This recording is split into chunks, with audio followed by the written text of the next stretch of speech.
Omen kolektiboa gara, 8 musikari konposatzen dugu orain, kolektibo hau.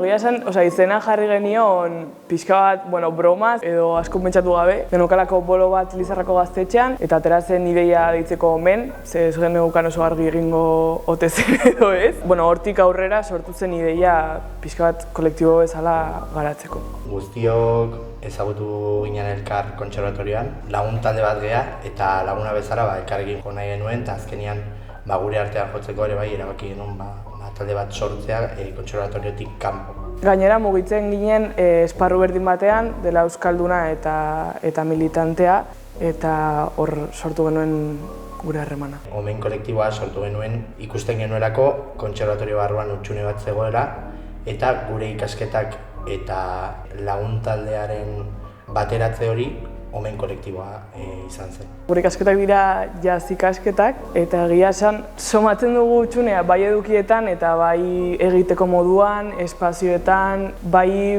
badugula kontserbatorioak eman digun oinarri hori bezala eta behin hori hartuta horrela gradu delako joan gara hitz egiten eta erabaki dugu beste modu batez sortzea edo saiatzen ari gara beste modu batez sortzen musika edo kontzertuak ematen edo Omen kolektiboak ona daukana edo ezberdintzen duena azkenean da kolektibo oso anitza dela eta oso moldakorra.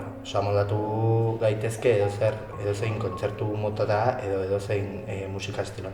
Estatu mailako inkestetan duela 50 urte galdetzen zuten ea zein zen musikarik elitistena edo onena edo berena eta beti ateratzen zela opera, ez? Eta duela 10 urtetik hona galdetute berriz eta jendeak bozkatzen du jazza. Eta nik uste dut hor egon dela aldaketa bat instituzionala non gauza asko dizkiot kritikateko eta beste asko eskertzeko horri esker ere ikasi dugun guztia, ez? Hartu duela formaltasun bat edo eman zaiola edo kendu zaiola. Bai somatzen dut Euskal Herrian posible dela zeozer sortzea jazzaren mundutik adibidez dauden jazz festivaletan sartuta edo hortik mugituta. Baina egia esan, guretzat hori ez da meta. Gu bai egia da, sentitzen garela musikaren eskulangile ez, sentitzen garela langile, baina nahi dugu lortu lana beste modu batetan edo ulertzen dugulako lana ere beste modu batetan. Orduan, nola sortu estena bat, non gure nahiak betetzen diren, jendearen nahiak betetzen diren edo jendearen beharrak asetzen diren, ez gaude zalantzan jartzen ea guretzat lan duina den edo ez. Gure ibilbidea orain arte izan da kontzertuak ematea, soilik. Baina eman ditugu kontzertu bat Lizarrako gaztetxearentzat izan zen etekina hor. Bigarrena ere Lizarrako gaztetxean izan zen, baina etekina izan zen Garrotxako gaztetxeko izuneak ordaintzeko. Gero Laban eman genuen kontzertu bat. Iruñerriko mugimendu feministarentzat. Hori da. Izunak eta epaiketa gastuak ordaintzeko. Orain apirilean daukagu kontzertu bat horretan Gernikako bonbardaketari buruz.